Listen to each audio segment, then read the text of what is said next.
there's only three priorities. It's championship habits, championship communication, and championship shape.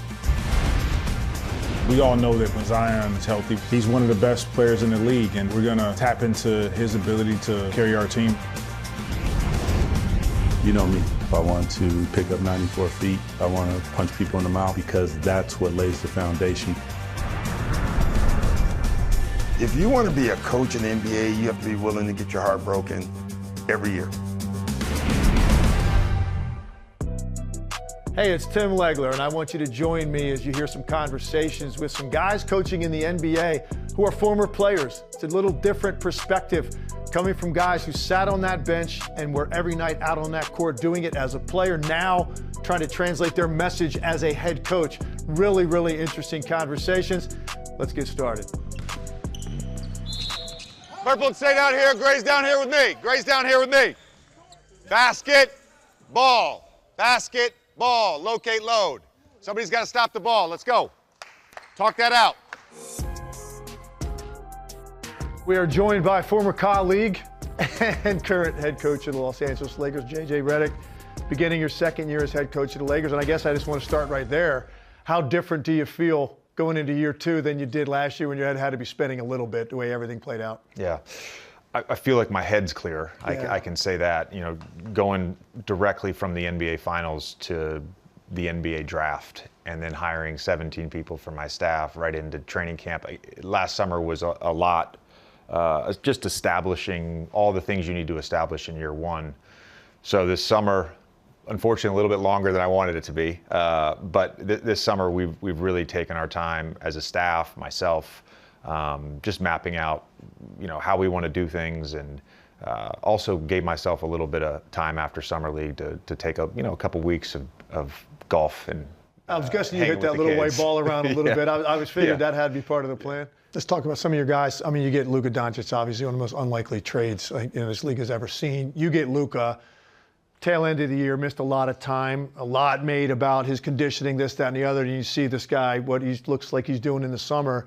How excited you must be going into now your first full season coaching Luka, a full season with him and LeBron together, just based on what you saw a year ago. How much better do you think that's going to be this year?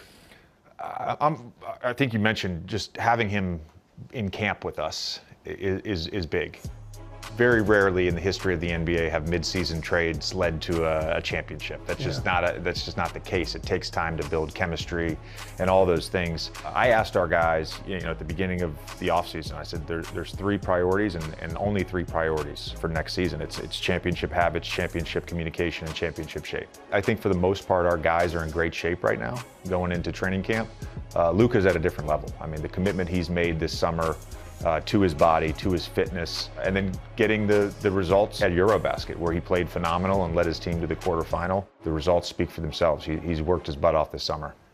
You also went out and acquired a big. A lot was made about your lack of size. You get DeAndre Ayton now coming into the fold. Just talk a little bit about how you envision him being used and what you like about his skill set that made him an attractive guy for you to go grab. He's been a very productive player throughout his NBA career. He's a guy who's averaged at least 14 and 10 pretty much every year he's been in the NBA.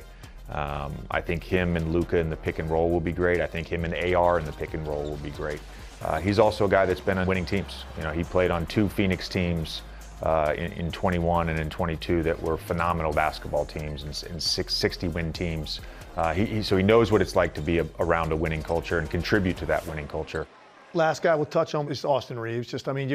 You kind of knew who he was, but now you're seeing him every day and you're coaching him, and I think that he has surprised a lot of people with what his ceiling is in this league. Mm-hmm. How did you feel like it went with him after the Luka acquisition, and do you still think there's what that next step for Austin Reeves, and what would that look like? In the year and change that I've been around Austin, he just gets better every day.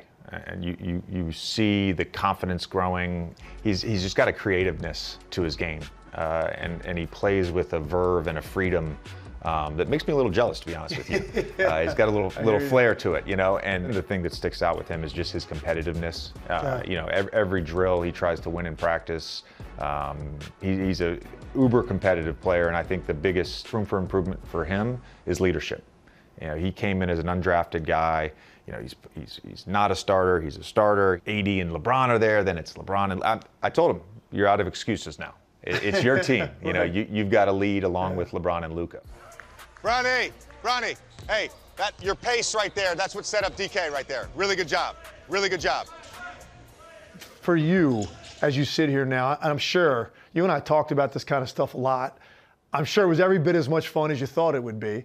But how did you change even throughout the season? Like, in what ways were you better the second half of the year than you were early? When you've never ran an NBA practice, you've only coached 9-year-olds, there's a little bit of a learning curve there. Let's get 3 guys here on the baseline. 3 lines right here. 4:15, let's go. Let's go. Hey, we're making progress. Making progress, Gabe. Making progress.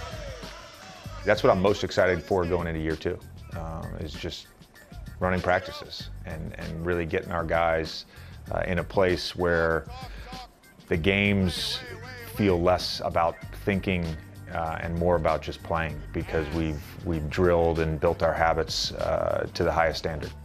Good job, Rue. Good job, Rue. And what I say to you today is that on our journey that we about to go on, let's all be brave together.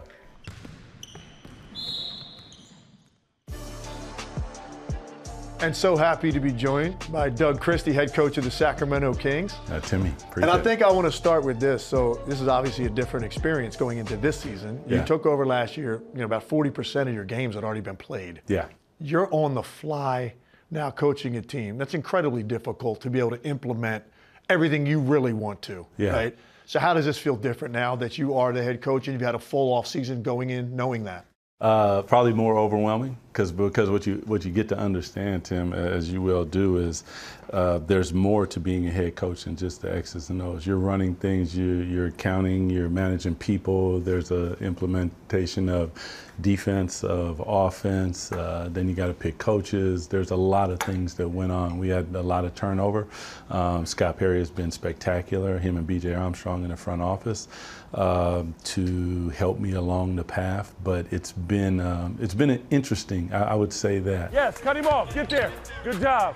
Way to be handsy. Come on, go, go, go, go, go. Come on, kid. And as you sit there and assess your team from a year ago, and obviously you've had some major personnel acquisitions, and it's just different. Even Darren Fox trade took place last year, late in the year. What are you looking at with your team and saying, absolutely, these are areas that have to be room for growth? Not areas, area. Okay. Defense. Okay. You know me. I'm defense. I want to punch people in the mouth. I want to pick up 94 feet. So defense first and foremost, the level of physicality, intensity, aggressiveness, all of those things, because that's what lays the foundation for us moving forward. We have guys that can score the basketball. DeMar DeRozan is a Hall of Famer. Zach LaVine is a multiple-time All-Star. Domas is an All-Star. We got a 6-man of the year in Malik Monk. We can put the ball in the basket, but can we guard people? That is the key. And if we guard people, we'll put the ball in the basket. And to your point, I've always been a Dennis Schroeder guy. Yeah. It's kind of hard to believe this is his 10th team. I couldn't believe that when I actually saw that because... And last. Yeah, and hopefully his last, right.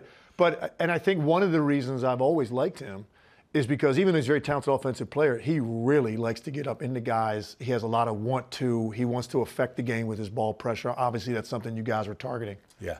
You know, when I looked at them, Dennis, first of all, it's the competitive nature, because at our level, if you back down, it's a wrap. And the one thing that I love about him is he's not backing down. He's not moving away, and that's one of my tenets to my guys. We don't back up, we go forward. We don't move left or right, we're going forward. So to have somebody who epitomizes what I want on the floor is incredible. After Foxy left, we did not even have a point guard. So you can imagine playing 51 games in the NBA without a point guard. I didn't have any, and I probably lost some eyebrows. So, but to identify Dennis and how he goes about his business was really, really huge. To have a floor general is what I call him. And you've been doing this a long time, obviously, as a player. You've been in the coaching ranks for a long time. Where are you drawing your knowledge of the game from over the course of your career? Who are your mentors? Who are the guys that have affected your philosophy on even just the day-to-day operations of running a team and your messaging? Like, where has that come from throughout your career? You know, first and foremost, it would probably be Pat Riley. I mean, my time with him in New York, and it was a short time because he left, but Pat is about as dynamic as a teacher, as a motivator, as you can absolutely get.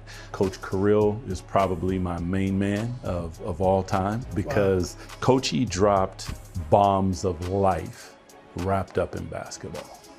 He would come back and he would talk to me on the plane, and the things that he would say to me resonate, and I pass those forward to our players today about the simplification of basketball. Keep it simple, stupid. Like, what are we doing out here? Like, let's just make the basic plays. Just hours and hours of conversations has been about as humbling and gaining of experience as I can imagine. That's incredible. Last thing for you guys. Now, look, this is a veteran-laden team. Yeah. You do have some youth.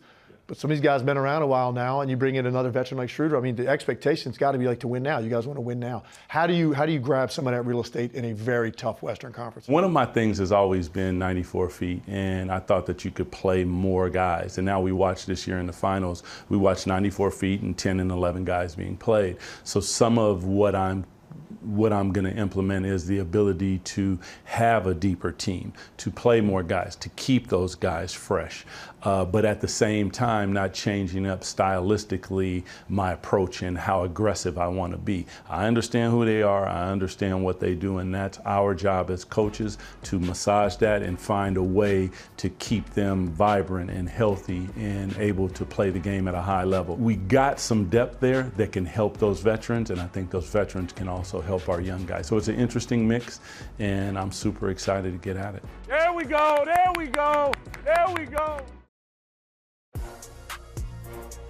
Joined by longtime NBA head coach Doc Rivers, NBA championship head coach Doc Rivers. Welcome, good to have you here.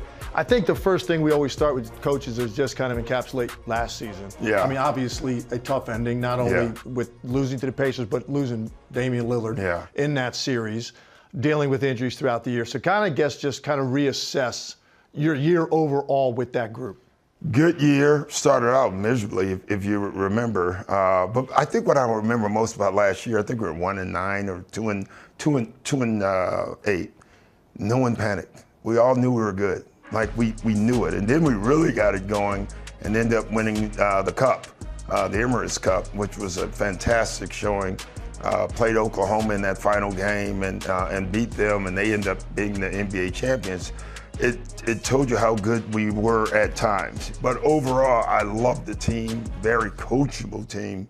And I think future, this is a team, because of our culture, we have a chance to win. And if you look at the team, even going back to their championship when Giannis won it, before you got there, that core group looks a lot different. Yeah. Even the team that you took over when you first got there looks a lot different. And let's start with the addition of Miles Turner, losing Brook Lopez. So it's obviously Brook was a big mainstay with that organization, but I think you get maybe the best thing you could replicate that in getting Miles Turner, a guy that can stretch the floor and protect the rim. The thing, and Tim, you've been around this game, that you never know is when you lose leadership out of the locker room.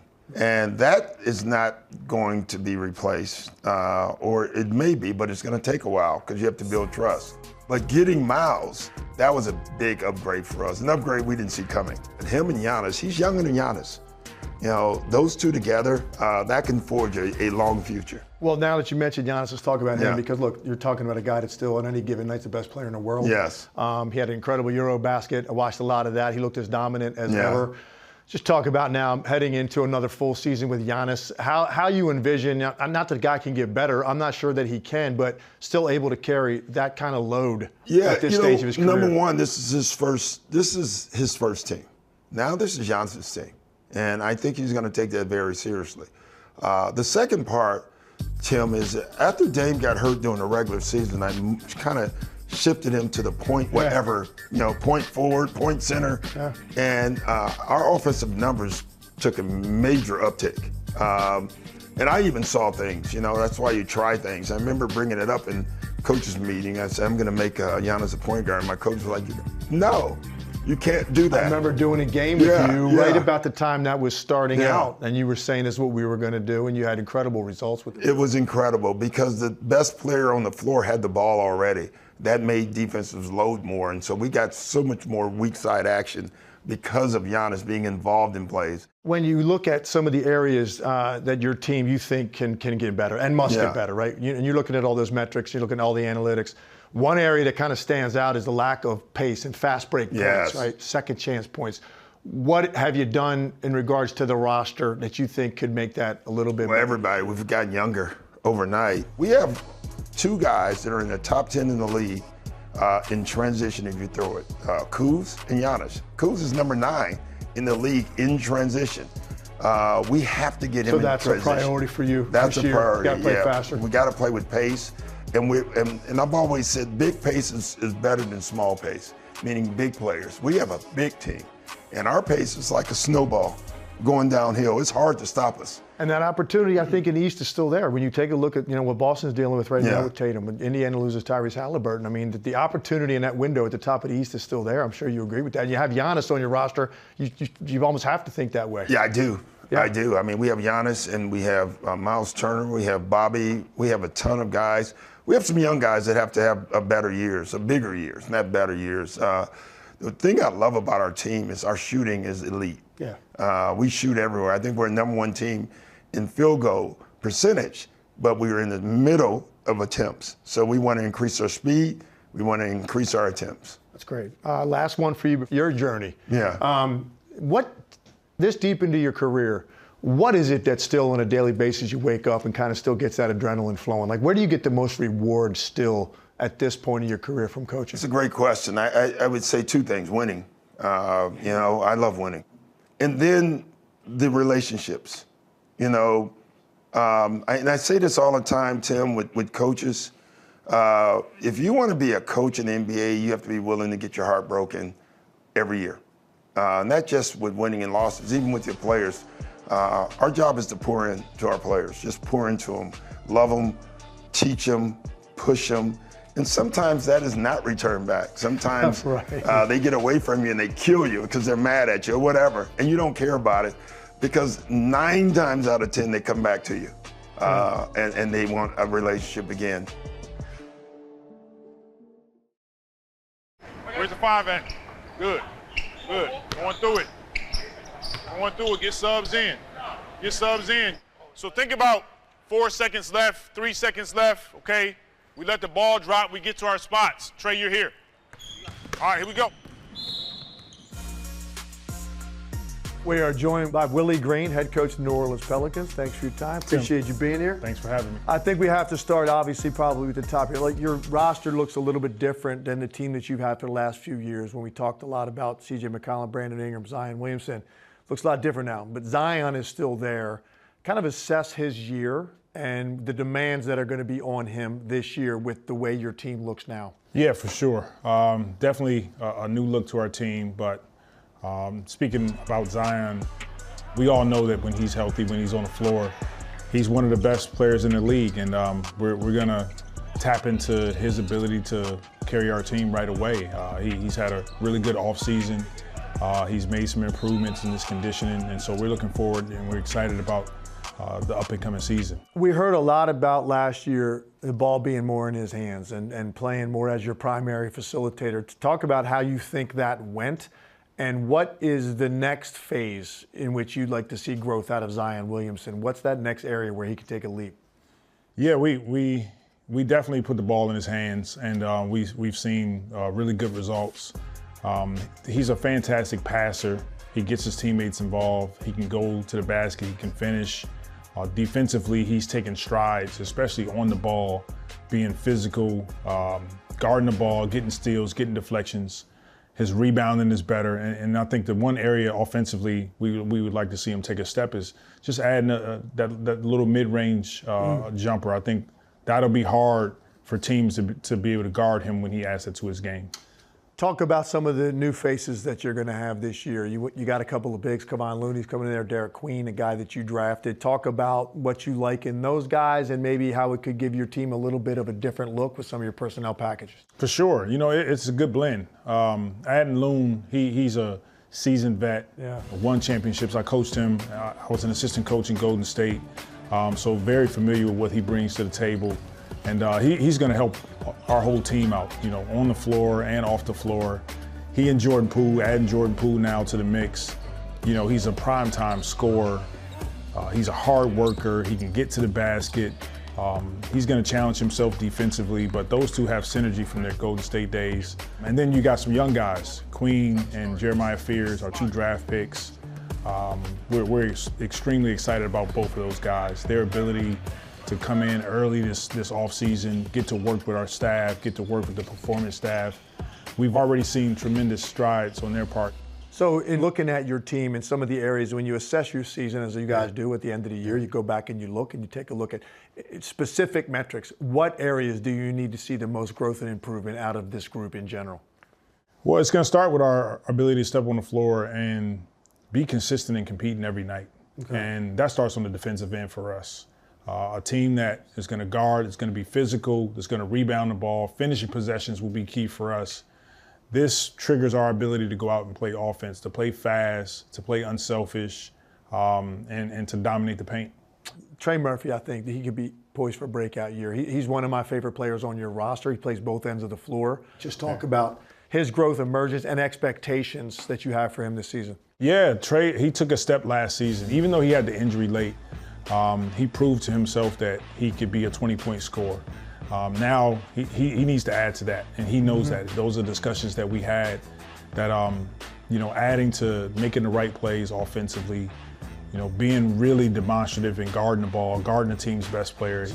But really love Trey, love what I've seen from him from the time we've gotten him until last season, and sky's the limit for him. He's a guy that can, like you said, Tim, he could really have a huge year for us. Hold on, go back. This don't seem like much, but it is. This offset, you a little higher, you a little lower. Okay, I want to give Hawk an opportunity to come off of this thing. Go ahead. Elbow. Your evolution, man, as a coach, your journey, a lifer, a player, a coach, just the people that have had the influence on you and the way that you view the game, the way that you teach the game, what you believe is good basketball. Who were some of those guys that have impacted you? Yeah, it starts with my uncle first, Gary Green. He passed away a little bit ago, but he was the first, influential figure in my life to put the ball in my hands, to teach me the game. He played in college. And then Steve Kerr played under Doc. So I've had really good coaching, really good leaders in the NBA. And it's helped me, have a mentality as a leader to always be willing to learn and to improve every year. Bring it in. Good job.